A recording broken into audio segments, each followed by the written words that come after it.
আল্লাহ কোন পর্বে জিজ্ঞাসা করছিলেন মালাকুল মউত রে, যে অপারেশনে কখনো দিলে ব্যথা লাগছে? অপারেশন বোঝেন তো, যে তুমি যে নিয়ে যাও কখনো দিলে ধাক্কা লাগছে? কয় 2 বার লাগছে। কয় কোন 2 বার? কিতাবে লেখা আছে কোন 2 বার? বলছে বন্যা চলতেছিল, প্লাবন চলতেছিল, এক নারী প্রেগনেন্ট অবস্থায় কাঠের উপরে বাসতেছিল, আর ওইখানেই বাচ্চা প্রসব। ওই মুহূর্তে আপনি বলছিলেন যে বাচ্চা রেখা মাকে নিয়ে আসো। তখন বড় ধাক্কা লাগছে, চতুর্দিকে তো পানি আর পানি, কাঠের উপরে ভাসমান, মাকে যদি নিয়ে যাই তো বাচ্চার কি হবে? তখন একটু ধাক্কা লাগছিল। বলে দ্বিতীয়, সাদ্দাত যখন জান্নাত কমপ্লিট করলো, কারিগররা যখন বলল যে কমপ্লিট, দেখা শুধু সিগনেচার করে দেন। দেখা কি, বাড়ি যখন কেউ বানায় তো বানায় তো রাজমিস্ত্রি, ঠিক না? যখন কমপ্লিট হয়ে যায় তখন মালিককে কি বলে, দেখেন তো ঠিক আছে কিনা, দেখা আমাদেরকে কমপ্লিট বইলা আমাদের বিল পরিশোধ করে দেন, ঠিক না? এই তো বলছে দেখা সিগনেচার করে দেন যে কমপ্লিট। যখন দেখার জন্য দরজায় ঢুকতে ছিল, ডাইন পা হোক আর বাম পা হোক, যেটা ঢুকাইতে ছিল, আল্লাহ বলছেন মাটিতে লাগার আগে উঠায় নিয়ে আসবে। মাটিতে লাগার আগে এরকম ঢুকাইতেছে, মাটিতে লাগার আগে উঠায় নিয়ে আসবে। যে ওই দিন বড় ধাক্কা লাগছে, যে বানাইলো জান্নাত, একটু দেখা গেলে কি হইতো, ঠিক না? একটু দেখা গেলে কি হইতো? একটু দেখতেও দিলেন না। এত খরচ করে বানাইলো, এত ডিজাইনার দিয়ে বানাইলো, আপনার প্রতিযোগী ছিল বটে, আপনার প্রতিযোগিতায় জান্নাত বানায় ফেলছে, কিন্তু একটু দেখতো যে বানাইলো কি। তা আল্লাহ বলে ওই কাঠের উপরে বাচ্চাটাই এই বাচ্চাটা, কাঠের উপরের বাচ্চাটাই এই বাচ্চাটা, যে আমার বিরুদ্ধে জান্নাত প্রস্তুত করছে। এটা আলাদা আলোচ্য বিষয় চলে যাবে, কিন্তু আমি বুঝাইতে চাইতেছি, উঠায় নিয়ে যাবে, পিছনে কি এটাও দেখবে না, সামনে কি এটাও দেখবে না, হুকুম হবে, সীমা রেখায় পা দিবে, উঠায় নিয়ে চলে যাবে। কিন্তু সত্য এটাই হলো যে আমাকে মানুষ গড়তে হবে। মানুষ, শুধু মানুষ হিসেবে জন্ম নিলে হবে না। জন্ম দেওয়া, অস্তিত্ব দেওয়া আল্লাহর দায়িত্ব ছিল। আল্লাহ নিজ ইচ্ছায় মানুষ হিসাবে অস্তিত্ব দিয়েছেন, ঠিক না? অন্য কিছু দিলে কি আল্লাহর বিরুদ্ধে স্লোগান দেওয়া যেত? না, অভিযোগ করা যেত? কোনো অভিযোগ না, কোনো স্লোগান না, সদ ইচ্ছায় মানুষ বানাইছেন। মানুষ বানানো দরকার ছিল, সদ ইচ্ছায় বানায় দিছেন। মুসলমানের ঘরে জন্ম দেওয়া দরকার ছিল, সদ ইচ্ছায় মুসলমানের ঘরে জন্ম দিছেন। সর্বশ্রেষ্ঠ নবীর উম্মত সদ ইচ্ছায় বানায় দিছেন। কিন্তু আমাকে মানুষ হিসাবে করতে হবে। যদি আমি এই কথা বিশ্বাস করি যে আমি আল্লাহর কাছে যাব, আর আমরা সবাই আল্লাহর কাছে যাব, যে আল্লাহর কাছে যাওয়াকে বিশ্বাস করে রব্বে কাবার কসম, তাকে নিজেকে মানুষ হিসাবে গড়তে হবে। আর যদি না গড়ল, তাহলে ওই কথাই সত্য। যদিও মানুষ হিসাবে অস্তিত্ব নিল, সৃষ্টির সেরা হিসাবে অস্তিত্ব নিল, কিন্তু আল্লাহ বলতে বাধ্য, উলাইকা কাল আনআম। মানুষ হিসাবে অস্তিত্ব নিলে কি হবে? তুমি তো মানুষ হইলে না, জানোয়ার হইলে। তুমি তো মানুষ হইলে না, জানোয়ারের চেয়েও অদম হইলে। তুমি তো মানুষ হইলে না, কুকুরের চেয়েও অদম হইলে। তুমি তো মানুষ হইলে না, তুমি তো জাহান্নামের ইন্ধন হইলে, ইন্ধন। সত্য এটাই। আমাদের এই ছোট জীবনটা কিন্তু এই জন্যই, 60-70 বছরের যে জীবনটা আমরা দেখতেছি, আমি তো 60-70 বছর বলতেছি, কিন্তু আসলে কারো জানা নাই কে কতটুকু পাবো। কারো কারো জানা নাই কে কতটুকু পাবো। কেন মৌত কাউকে মিস কল দিয়ে আসে না। মালাকুল মৌত কারো বাড়িতে মিস কল দিয়ে আসে না। মালাকুল মৌত কারো বাড়িতে ফোন করে আসে না। মালাকুল মৌত কারো বাড়িতে চিঠি দিয়ে আসে না, খবর দিয়ে আসে না। সত্য এটাই। বহুত মানুষের অভিযোগও ছিল যে আমনে একটু বইলা আসলে কি হয়। তো মালাকুল মৌতের উত্তরও আছে, তুমি কত চিঠি চাও? তোমার কাছে চিঠি তো কম আসে নাই। তোমার কাছে চিঠি তো যেদিন তোমার অস্তিত্ব ওদিন তো প্রথম চিঠি তোমার কাছে আসছে সাথে সাথে যে অস্তিত্ব নিছো, তোমাকে মরতেই হবে। কুল্লু নাফসিন যায়িকাতুল মাউত। অস্তিত্ব নিছো, তোমাকে মরতেই হবে। তো প্রথম চিঠি তো এটা ছিল। যেদিন যৌবনে পা দিছো ওদিন তো দ্বিতীয় চিঠি চলে আসছে তোমার কাছে যে যৌবনে পা দিছো মানে তোমার বিরুদ্ধে কলম চলা শুরু হলো। যতদিন পর্যন্ত যৌবনে পা দেয় নাই কলম তার বিরুদ্ধে লেখে নাই, কিচ্ছু লেখে নাই। কলম বিরুদ্ধে চলে নাই, পক্ষে চলছে, বিরুদ্ধে না। যেদিন যৌবনে পা দিছে ওদিন দ্বিতীয় চিঠি, এখন থেকে কলম তোমার বিরুদ্ধে চলতে শুরু করবে। দাড়ি ছিল না তখন একরকম চিঠি, দাড়ি দ্বিতীয় চিঠি ছিল যে দাড়ি চলে আসছে কিন্তু প্রস্তুত হয়ে যাও। দাড়ি চলে আসছে। কাঁচা ছিল, দুই একটা সাদা হতে যখন শুরু করলো তা আরেক চিঠি, এটাও একটা চিঠি। প্রতি ডিসেম্বরে 31 নাইট আমরা হয়তো নতুন বৎসরকে খুশিতে স্বাগত জানাই। আসলে যদি বিবেকমান হইতাম, বুদ্ধিমান হইতাম, ভাবতাম, তাহলে প্রত্যেক 31 নাইট আমার কান্নার ছিল যে অতীত বৎসরটা তো কেটে গেল। এই বৎসরটার ভিতরে আমার কোনো চিঠি ইস্যু না হয়ে যায় যে এই বৎসরই আমার শেষ বৎসর, আর কোনোদিন 31 নাইট আমি চোখে দেখব না। যেমন সূর্য প্রতিদিন সকালে বলে আনা ইয়াউমুন জাদীদ, আমি নতুন দিন। আলা আমালিকা শাহিদ, তোমার কর্মের উপরে আমি সাক্ষী। ফাকতানিম, বুদ্ধিমান যদি হও তাহলে সুবর্ণ সুযোগ মনে করতে পারো। লান আউদ ফি হায়াতিকা আবাদা, হতে পারে কালকে সকালেরটা তুমি উঠতে নাও দেখতে পারো। এই রাত্রে কত মানুষই তো কবরে চলে যাবে, ঠিক না? না যাবে না? আরে কত না হোক 2-4-10 জন তো পুরা বাংলাদেশের ভিতর থেকে যাবে। সারা দুনিয়ার থেকে তো 2-10,000 যাবে। তো আর কালকে সকালে সূর্য ওঠা দেখলো না, ঠিক না?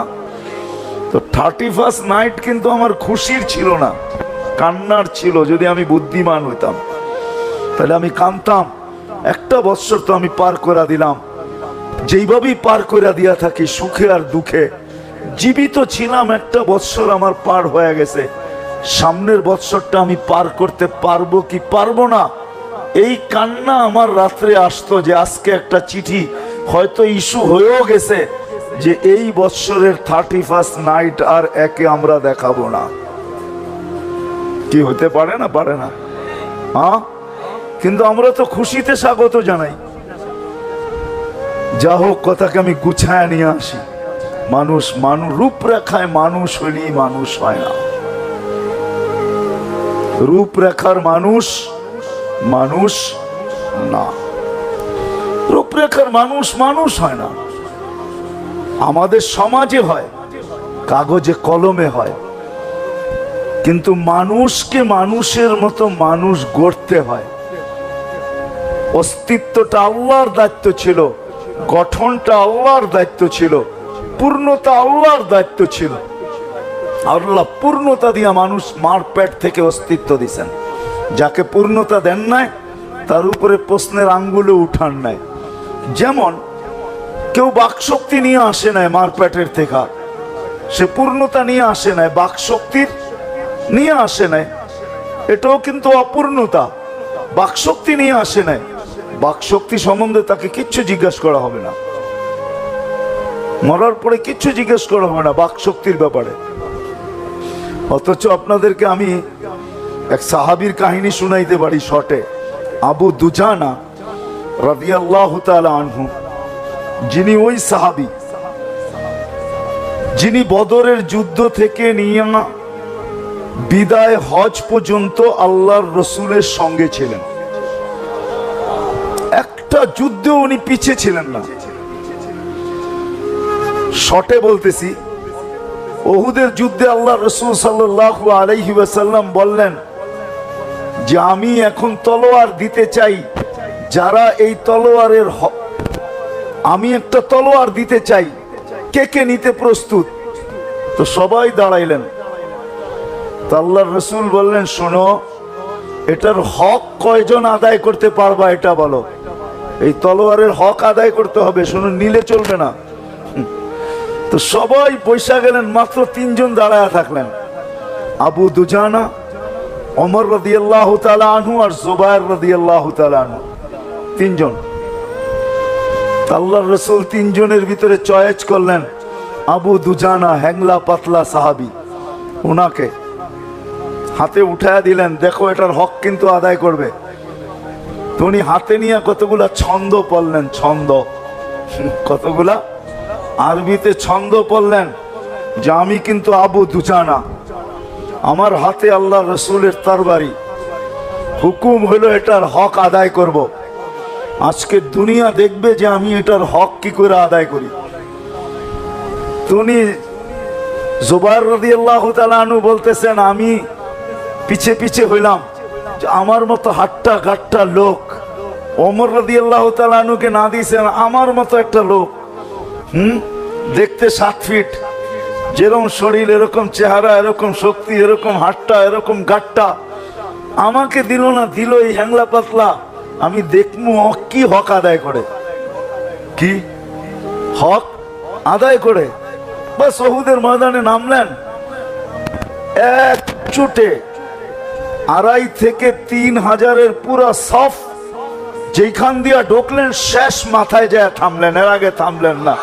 মক্কার মেয়েরা কাফেরদের পক্ষে ছন্দ পড়তেছে, ছন্দ। আর ছন্দ যে সবচেয়ে বেশি, যার আওয়াজ সবচেয়ে সুন্দর, আবু সুফিয়ানের স্ত্রী হিন্দা, সে পড়তেছিল। আর সবাই তার সাথে সুর মিলাইতেছিল। সে বলতেছিল, শোনো, কাফেরদেরকে বলতেছিল, শোনো, আমরা কিন্তু তারকার মেয়ে। তারকার মেয়ে বোঝেন? তারকা যেরকম সুন্দরী, আমরা এরকম সুন্দরী, আমরা তারকার মেয়ে বলা চলে। আমরা তারকার মেয়ে, আমরা তারকা, আমরা তারকার মেয়ে। আমাদের গায়ের থেকে সুঘ্রাণ বাহির হইতেছে, আমাদের ওড়নাগুলা মুক্তা দিয়া খচিত আছে। যুদ্ধে যা হয় সৈন্যকে উৎসাহিত করার জন্য, তোমরা যে যে আগে বাড়বে আর মুসলমানদেরকে হত্যা করবে, আমরা তার গলায় লাগাবো, তাদের গলা, আমরা তাদের গলায় লাগবো। আর যদি ভাইগা গেলা তো আমরা তোমাদেরকে ছাইরা দিব, তো ছাড়িয়া দিব না, শুধু জুতা পিটা করে তোমাদেরকে ছেড়া যাব। আবু দুজানা রাদিয়াল্লাহু তাআলা আনহু যায় হিন্দার মাথার উপরে তরবারি রেখে দিছে, কিন্তু কতক্ষণ পরে তরবারিটা সরায় আনিছেন। তো জুবায়ের রাদিয়াল্লাহু তাআলা আনহু বললেন, এত বড় সুযোগ ছেড়া দিলা, তুমি জানো এটা কার তলোয়ার? এটা আল্লাহ রসুলের তলোয়ার। মহিলার গায়ের উপর রক্ত দ্বারা এটাকে কলুষিত করব? দুর্বলের রক্ত দ্বারা এটাকে কলুষিত করব? এই জন্য নামায়া দিছি। তারপরে ওইখান থেকে যখন ফিরে আসতেছিলেন, তো মক্কার ভিতরে একজন বড় বাহাদুর ছিলেন, বাহাদুর, বড় বাহাদুর। আমাদের থাকে না কুস্তি বীর, সে সর্বলাইনে বীর ছিল, বীর হিসাবে খেতাব। তো যখন এর সামনে পড়ছে, তো কাফেররা থাইমা গেছে যে এ করে কি দেখি, মুসলমানও থাইমা গেছে যে আজকে আবু দুজানা করে কি দেখি। আল্লাহ রসুলের তরবারি হক কিভাবে আদায় করে। তা আবু দুজানা রাদিয়াল্লাহু তাআলা আনহু সামনাসামনি হয়েছে, দুদিকে কিন্তু সবাই থামা, দেখে এই দুইজনের কি ঘটে, ঠিক না? তারপরে আগে চলবে। কাফেরও থেমে গেছেন, মুসলমানরাও থেমে গেছেন।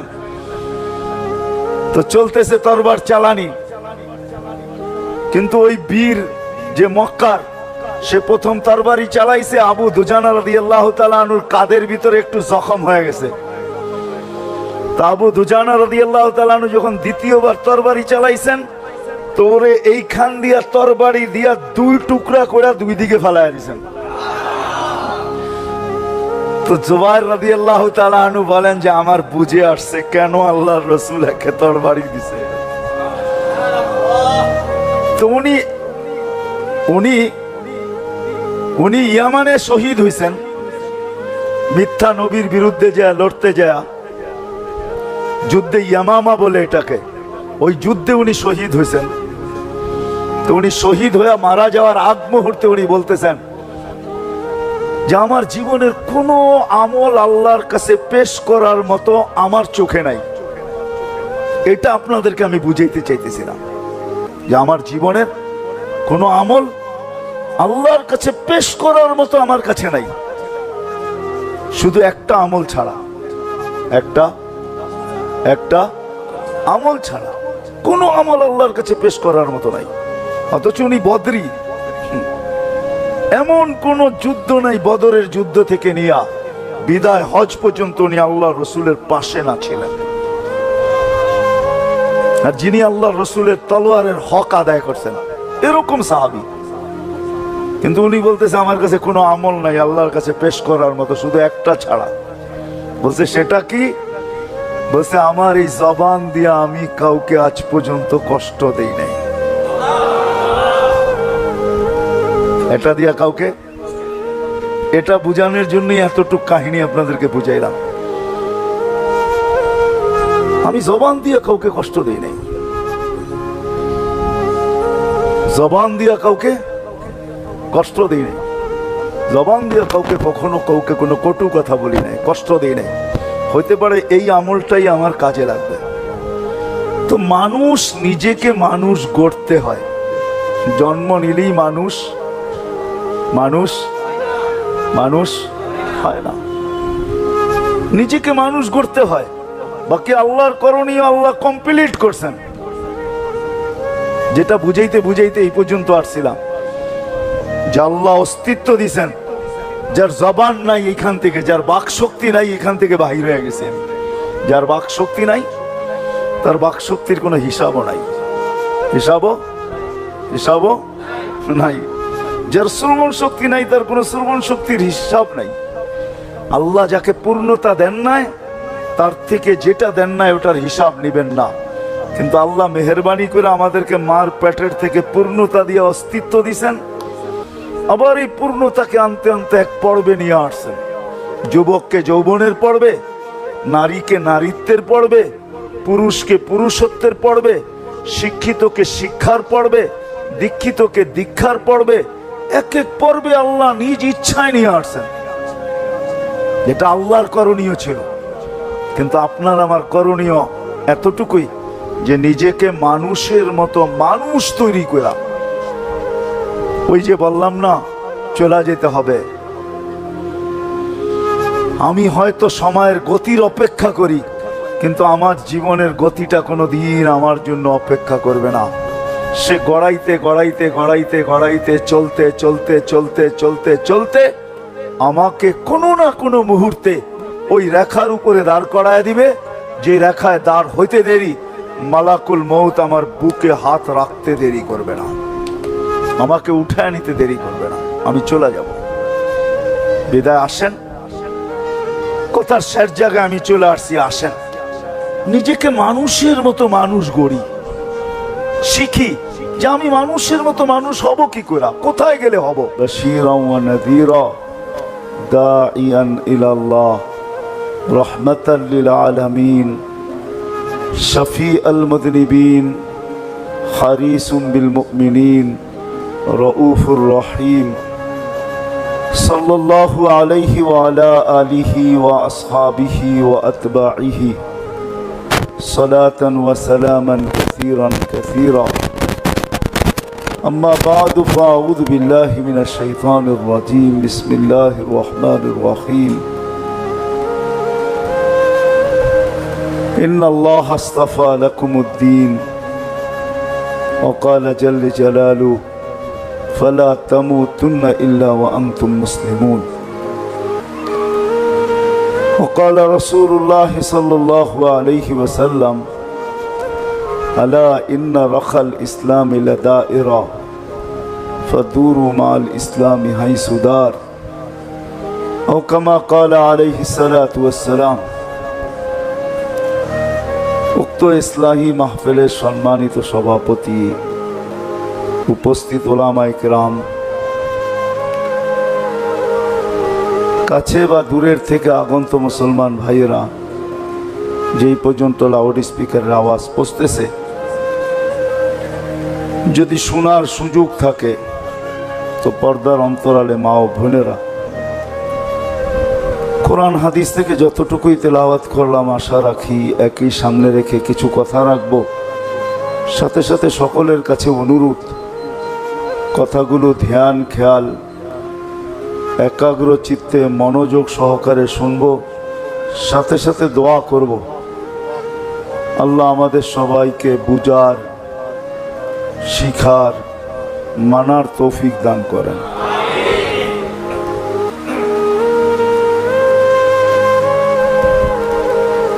মানুষ রূপরেখায় যদিও মানুষ হিসাবে অস্তিত্ব নেয়,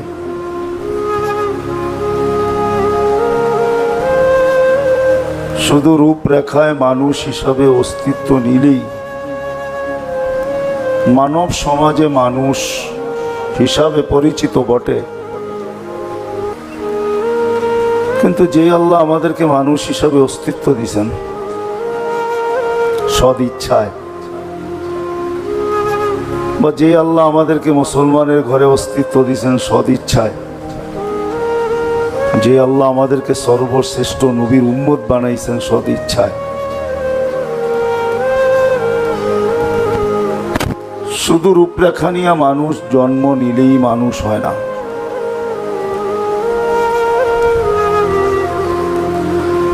নিজেকে মানুষ হিসাবে গড়ে তুলতে হয়,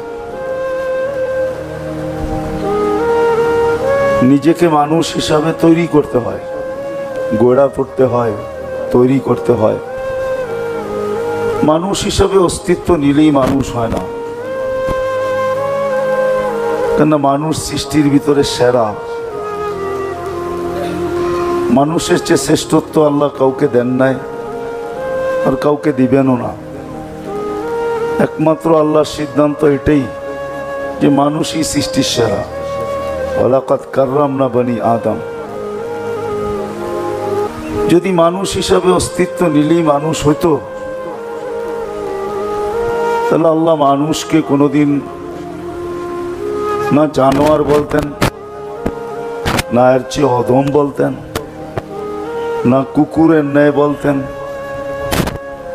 না মানুষ কোনোদিন জাহান্নামের ইন্ধন হইতো। সৃষ্টির সেরা, এটা জাহান্নামের ইন্ধন হয়তো হয় কি করে? যাকে সৃষ্টির ভিতরে শ্রেষ্ঠত্ব দিয়েছেন আল্লাহ, অন্য কেউ দিলে হয়তো ভাবা যেত, কিন্তু আল্লাহ যাকে শ্রেষ্ঠত্ব দিয়েছেন সেই জাহান্নামের ইন্ধন হয় কি করে? অথচ কোরআন কিন্তু সব শব্দগুলোই বলছেন। মাসালহুম উলাইকা কাল আনাম, এটাও কোরআনের শব্দ। বালহুম আযাল, এটাও কোরআনের শব্দ। মাসালুহুম কামাসালিল কালব, এটাও কোরআনের শব্দ। উকুদুহান নাস, এটাও কোরআনের শব্দ। জানোয়ার তো জানোয়ার, সর্বশেষ বললেন জাহান্নামের ইন্ধন। তো বোঝা গেল মানুষ মানুষ হিসাবে অস্তিত্ব নিলে মানুষ হয় না। চাই সে যেখানেই অস্তিত্ব নেক, মক্কার পেটের ভিতরও যদি তার জন্ম হয়, কুরাইশের জন্ম মক্কার পেটের ভিতরে, বাইতুল্লাহর পরিধির ভিতরে, হেরেমে কাবার পরিধির ভিতরে কুরাইশদের জন্ম, অস্তিত্ব এখানে। যারা বাইতুল্লাহর প্রতিবেশী, বাইতুল্লাহর চাবিও এদের কাছে ছিল, যারা বাইতুল্লাহর মোতাওয়াল্লি ছিলেন,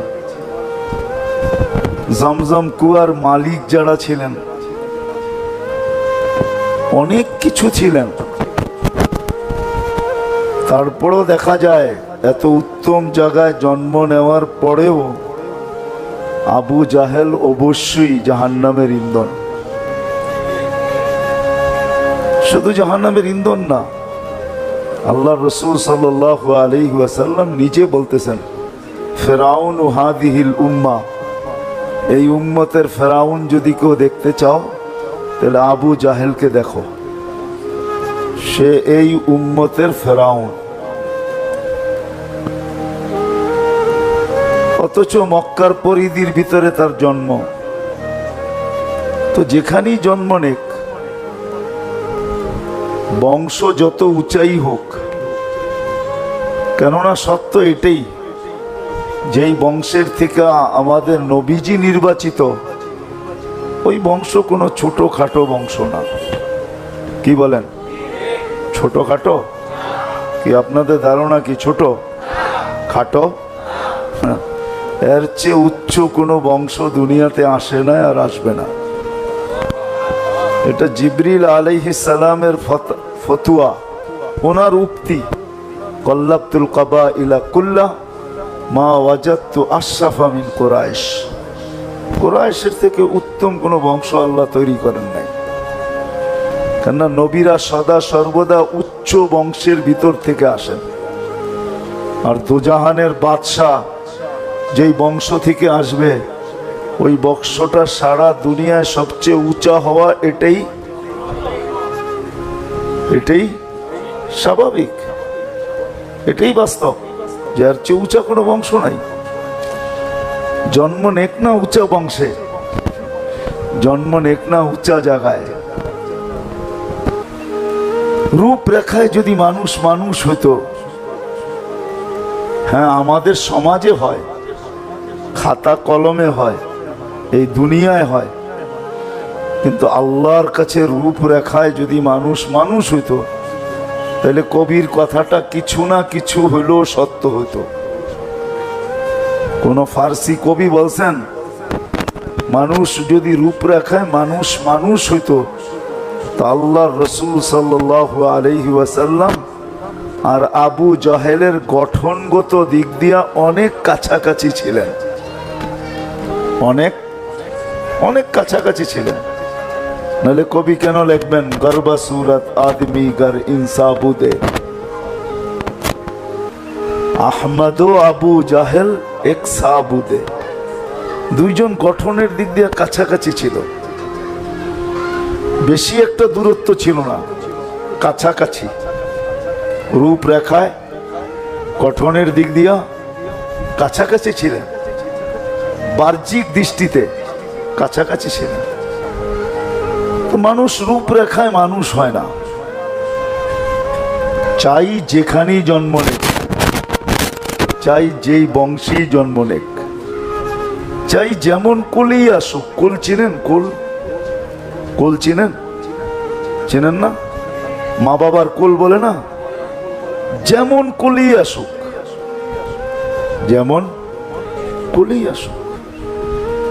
নবীদের চেয়ে উত্তম কোনো কুল হয় না, হয়? হ্যাঁ, নবীদের চেয়ে উত্তম কুল আর হয় না। তারপরে ওই নবী যিনি প্রথম সারির 5 জনের ভিতরে একজন, 5 জনের ভিতরে একজন, যিনাকে আদমে সানি বলা হয়। মানব জাতির বিকাশ দ্বিতীয়বার যেখান থেকে ঘটা শুরু হলো, আদম আলাইহিস ইসলাম থেকে ঘটছে বটে, কিন্তু নূহ আলাইহিস ইসলাম পর্যন্ত আইসা আবার এক প্রলয় আসছে, তুফান আসছে, এক দুর্যোগ আসছে, সমস্ত মানুষ মাটিতে মিশে গেছে। যেই কজন নৌকাতে ছিল ওই কজনই ছিল, বাকি সব মাটির সাথে মিশে গেছে। আবার ওইখান থেকে মানুষের উৎপত্তি। ওরকম নবী রসুলের কোল থেকে আসছেন, ওই কোলে জন্ম, কিন্তু আল্লাহ মানুষ বলতে চাইতেছেন না। আল্লাহ বলতে চাইতেন ইন্নাহু লাইসা মিন আহলিক ইন্নাহু আমালুন গায়রু সালেহ। আমরা একটা মানুষ হিসেবে গণ্য করতে চাইতেছি না, এই জাহান্নামের ইন্ধন হিসাবে গণ্য করতে চাইতেছি। যদিও কোলটা আপনার, কার? নবীর কোল, ঠিক না? রসুলের কোল, ঠিক না? তারপরও মানুষ হিসাবে গণ্য করতে চাইতেছেন না। তো বুঝা গেল মানুষ। মুস্তাকুর নবী সাহেবও আসবে, খুব আপনাদেরকে শোনাবে। এই জন্য আমি কথা দীর্ঘায়িত করতে চাইতেছি না, অল্পতে শেষ করতে চাইতেছি। আর আশা করি যত ধ্যান দিয়া শুনবো তত বুঝে আসবে, আর না হইলে কিন্তু বুঝে আসবে না, মাথার উপর দিয়ে চলে যাবে। জীবনটা তো আমার জন্য অপেক্ষা করে না, আমি অনেক সময় জীবনের জন্য সময়ের জন্য অপেক্ষা করি। জীবনের সময়টা কিন্তু আমার জন্য কোনোদিন অপেক্ষা করে না, আর করবে না। আমি হয়তো মাঝে মাঝে সময়ের জন্য অপেক্ষা করি, একটু পর পরই ঘড়ি দেখতে থাকি, এখনো 9টা বাজে নাই, 10টায় দোকান খুলবে। গাউসিয়া বেশি দূরে না, হাইটা গেলে 20 মিনিট লাগবে, গাড়িতে গেলে 5 মিনিট লাগবে। তো ঘড়ি বারবার আমি দেখতে থাকি যে 9টা, 9:15 বাহির হইলেই হবে, ঠিক না? হ্যাঁ, কিন্তু আমার জীবনের গতির ঘড়ি কোনোদিন আমার দিকে তাকায় নাই, সময়ের গতি কোনোদিন আমার দিকে তাকায় নাই। যে লোকটাকে তো ব্যস্ত দেখি, আমি একটু থাইমা থাকি। লোকটাকে তো অসুস্থ দেখি, আমি একটু থাইমা থাকি। লোকটাকে তো ঝাইঝামেলায় দেখতেছি, আমি একটু থাইমা থাকি। সে আমার দিকে কোনোদিন তাকাবে না, তাকায় নাই, আমার দিকে তাকাবে না। অচিরে সে গড়াইতে গড়াইতে গড়াইতে গড়াইতে গড়াইতে সে গড়াইতে থাকবে, আমি গড়াই আর না গড়াই। গড়ানো বোঝেন? সে চলতে থাকবে, আমি চলি আর না চলি। সে একদিন আমাকে রেখার উপরে দাঁড় করায় দিবে। রেখা বোঝেন? সীমানায় দাঁড় করায় দিবে, রেখার উপরে দাঁড় করায় দিবে। যেখানে দাঁড় হইতে দেরি, মালাকুল মউত আমার বুকে হাত রাখতে দেরি করবে না। রেখায় দাঁড়াইতে দেরি, বুকে হাত রাখতে দেরি করবে না। এই কথা ভাববে না এর পিছে কে আছে আর আগে কে আছে, এর ডাইনে কে আছে আর বামে কে আছে। এটা কোনোদিন ভাববে না যে এর পিছে কে আছে। উদাহরণ যদি দেই, কত মানুষই তো ছোট ছোট বাচ্চা রেখা চলে যায়, ঠিক না? হ্যাঁ, বিলকুল ছোট ছোট বাচ্চা, কেউ বালেগ হয় নাই। আর সংসারে একমাত্র সেই মাঝি ছিল। মাঝি বুঝেন তো? সংসারের একমাত্র সেই পরিচালক ছিল। কিন্তু কি করবেন, সীমারেখায় পা চলে আসছে, মালাকুল মউত বুকে হাত রেখা দিছে, একটুও তাকায় নাই যে পিছনে ছোট ছোট বাচ্চাগুলা, পিছনে ছোট ছোট বাচ্চাগুলা একটুও তাকায় নাই। তাকাইছে? হ্যাঁ, না সামনে তাকাইছে যে বাচ্চাগুলোর ভবিষ্যৎ কি হবে? সে তো হুকুমের গোলাম। আল্লাহ বলছে নিয়ে আসো, তো সে নিয়ে যাইতে বাধ্য। নিয়ে যাবে না, ডাইনে না পিছে তাকায় দেখবে, না সামনে দেখবে, না ডাইনে দেখবে না বামে দেখবে। উঠানের দরকার, সে উঠায় নিয়ে যাবে। আর এটাই সত্য। এরকম দৃষ্টান্তে দুনিয়াটা ভরা, ঠিক না? কিতাবে পাওয়া যায়। তো জান্নাতে পেশাব পায়খানা হবে, আনতাশিবু ফালা তাহরাম আবাদা, চিরদিন যুবক থাকবে, কোনদিন বৃদ্ধ হবে। আনতাহইয়া ফালা তামুতু আবাদা, চিরদিন জীবিত থাকবে, মওত কোনদিন। আনতাসিহু ফালা তামরাদু আবাদা, চিরদিন সুস্থ থাকবে, অসুস্থ কোনদিন হবে না। আনতানামু ফালা তাইয়াস আবাদা, চিরদিন নিয়ামত বাড়বে, কোনদিন কমবে না। প্রত্যেক জান্নাতীর 10টা শারীরিক গুণ থাকবে। 120 ফিট লম্বা হবে, 7-8 সিনাটা চওড়া হবে। আল্লাহ হুসনে ইউসুফ আলাইহিস সালামের মতো রূপ হবে। আলা মিলাদি ঈসা 33 বছরের ঈসা আলাইহিস সালামের মতো যুবক হবে। আলা কুওয়াতি মুসা আলাইহিস সালামের মতো শক্তি হবে। আলা খুলুকি মুহাম্মদ, আমাদের নবীজির আখলাক আমাদের ভিতরে সেট হবে। আলা সৌতি দাউদ আলাইহিস সালামের মতো প্রত্যেক জান্নাতি সিঙ্গার হবে। দাউদ আলাইহিস সালাম সিঙ্গার ছিলেন। জবুর যখন পড়তেন তো পাহাড় পর্যন্ত ডান্স হতো। পাহাড়। যুবক, জান্নাতে যখন তুমি গানে সুর দিবে না, হয় পুরো জান্নাত তোমার আওয়াজে মাতাল হয়ে যাবে। ফুরেরা পর্যন্ত মাতাল হবে, খাদেমরা পর্যন্ত মাতাল হবে, সব ছুটে চলে আসবে তোমার আওয়াজ। কৌয়াত মিয়াত রাজুল, 100 পুরুষের যৌবন শক্তি। কত? এখন কয়জনের? একজন পাই তোমাকে মাথা নষ্ট। 14 তারিখে দেখলে মনে হয় মাথা নষ্ট, ঠিক না? একজনেরটা পাইয়া মাঝে মাঝে তো দেখি তোমাকে রাস্তা দিয়ে যেতে যেতে 2-3জন বইয়া মোবাইল যে দেখতেছে। মাঝে মাঝে ভাবি একজনেরটা পাই এরকম মাথা নষ্ট। 100 পুরুষের যৌবন শক্তি দিদিন দিদি, ওরা করবেটা কি? কি করবা? এই জন্য আল্লাহ ব্যবস্থাও রাখছে, জান্নাতে ডেলি 100 বার ব্যবহার করবে। কতবার? মানে ফিডার খায়, কিচ্ছু বোঝে। এই জন্য তো পার 15 মিনিটে একবার 14 তারিখ হবে। 15 মিনিট পর পর তোমার কাছে কল আসবে, কল ছবি সহ, তার ইলাইয়া আমার কাছে আয়, দেখা যা আল্লাহ কি বানায় রাখছে। কল আসতে দেরি, আল্লাহ তোমার জন্য সুপার বাইক বানায় রাখছে, ডানাওয়ালা বাইক। এই দুনিয়ার পচা বাইক, এটারে ডিজিটাল বলা চলে, কিন্তু সুপার ডিজিটাল বলা চলে না। সুপার ডিজিটালটা তো জান্নাতে আছে, উঠবে আর চোখের পলকে উড়ে যায় নামবে। তোমাকে দেখবে, একটা হাসি দিবে, সারাটা জান্নাত আলোকে আলোকিত হয়ে যাবে। এই জন্যই তো আল্লাহ রাসূল বলছে, যদি আজকে হাসি দেয় তো সারাটা দুনিয়া আলোতে ফকফকে হয়ে যাবে, সারা দুনিয়া আলোতে আলোকিত হয়ে যাবে। তুমি জান্নাতের বিনিময়ে কিনবে জান্নাত। এই দুনিয়ার পচা মাটি না, জান্নাতের মাটি।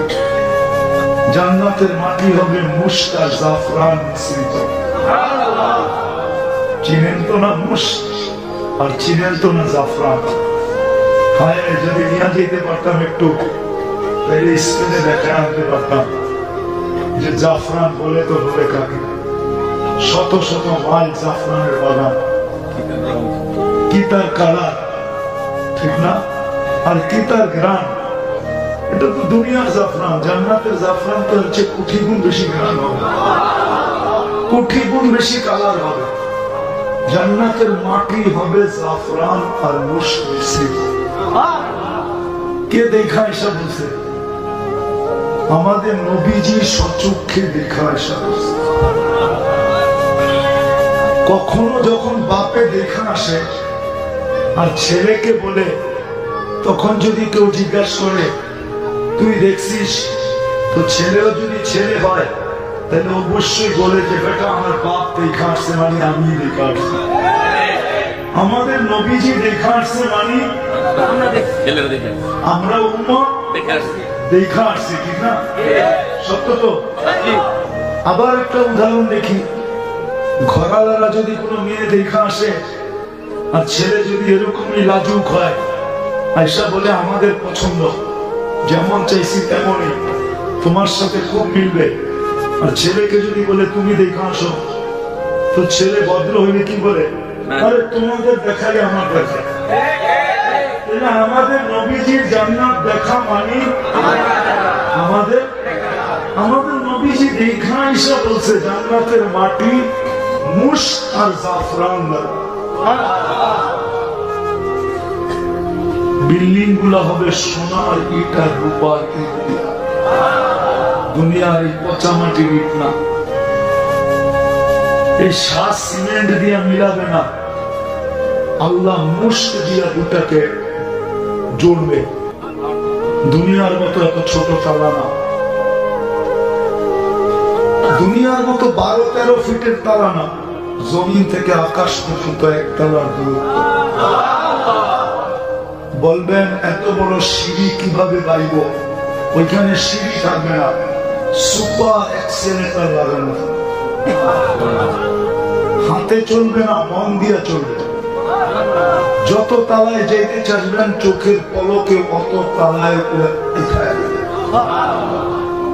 আপনি বলবেন যদি এত দ্রুত গতিতে চলে তাইলে আমি উড়া যাব না? তাইলে আমি এখন আপনাকে দেখাইতেছি আমাদের দুনিয়াটা কিন্তু সূর্যের পিছনে পার ঘন্টায় 66,000 মাইল গতিতে দৌড়াইতেছে। আপনি কি উড়া যেতেছেন? হ্যাঁ, 66,000 মাইল গতি পার ঘন্টায় সূর্যের পিছে আমাদের দুনিয়া দৌড়াইতেছে। এটা বিজ্ঞান বলতেছে।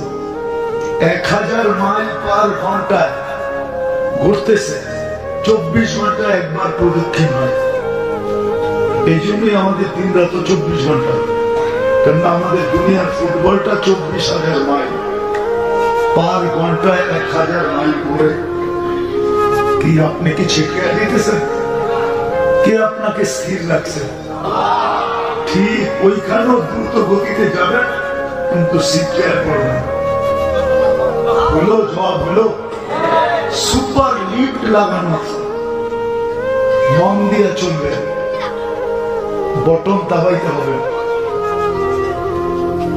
দুনিয়াতে ফল ধরে কিসের গাছে? ফল ধরে কিসের গাছে? হ্যাঁ, দূর কাঠের গাছে ধরে, কাঠের গাছে। ফল ধরে কিসের গাছে? জান্নাতে ফল ধরবে সোনার গাছে। কাঠের গাছের চোষা যদি এত মজা হয়, তো সোনার গাছের চোষা কত মজা হবে, ল্যাংড়া কত মজা হবে, হাড়ি বাংলা কত মজা হবে, হ্যাঁ, আমরুপালি কত মজা হবে, ফজলি কত মজা হবে। 10 টাকা কেজির কাঠের গাছে যদি ফল এত সুন্দর গ্রান হয়, তাইলে 1 কোটি টাকা কেজির সোনার গাছের ফলে কত রং আর কত কালার হবে। 70টা গ্রাম হবে, 70টা কালার হবে, 70টা মজা হবে। প্রত্যেক কামড়ে কামড়ে মজা চেঞ্জ হবে। 70 বার বেলি পোশাক চেঞ্জ করবে। কে আছে আমার দুনিয়াতে এত বড় লোক যে 70 বার কাপড় চেঞ্জ করে? হ্যাঁ, আচ্ছা যদিও করলো তাহলে বাড়িওয়ালারা বলবো তার সিনা গেছে, পাবনায় নিয়ে যায়, কাপড় চেঞ্জ করে গেল। ঠিক না? জান্নাতে 70 বার চেঞ্জ করবে। এই দুনিয়ার সুতার কাপড় আল্লাহ নূরের আলো দিয়া সুতা বানাবে, ওটা দিয়া কাপড় বানাবে। কাপড় দর্জি বানাবে না, আল্লাহ কুদরত দিয়া বানায় পাঠাবে। জান্নাতে কোনো ওয়াশিং মেশিন নেই, ধুবি নাই, ওয়ান টাইম ইউজ। আজকে যেটা ইউজ করছে এটা আর জীবনে কোনোদিন শরীরে আসবে না। জান্নাতে পুরান কাপড় রাখার কোনো আলমারি নেই, শেষ। কালকে নতুন 70 জোড়া বানায় পাঠাবে। মা বোনরা ডেলি 70 বার লেহেঙ্গা চেঞ্জ করবে। লেহেঙ্গার ঘের হবে 3 কিলোমিটার। কয় কিলোমিটার? ডেলি 70 হাজার আইটেম খাবে। জান্নাতে কোনো কিচেন নেই, কুদরত দিয়া পাকায় পাঠাবে। আল্লাহ কুদরত দিয়া পাকায় পাকায় পাঠাবে জান্নাতে। ডেলি 70 হাজার আইটেম খাবে। জান্নাতে পেশাব পায়খানা হবে না। বলবেন খালি হবে কি করে? খাবে, ঢেক দিবে, খালি হয়ে যাবে, সুগ্রাণ হয়ে মুখিত হইতে থাকবে। দুনিয়ার যত দামি খা তত বেশি দুর্গন্ধ হয়, এটা তো বিশ্বাস করেন? হ্যাঁ, আজকে বেশি দুর্গন্ধ কেন জানেন? ওই যে পিজা, সিজা, গ্রিল, শিরিল, বার্গার সার্গার এগুলা খাইতো, কিন্তু আগে সাদা মাঠা মানুষ খাইতো, এত দুর্গন্ধ হইতো না।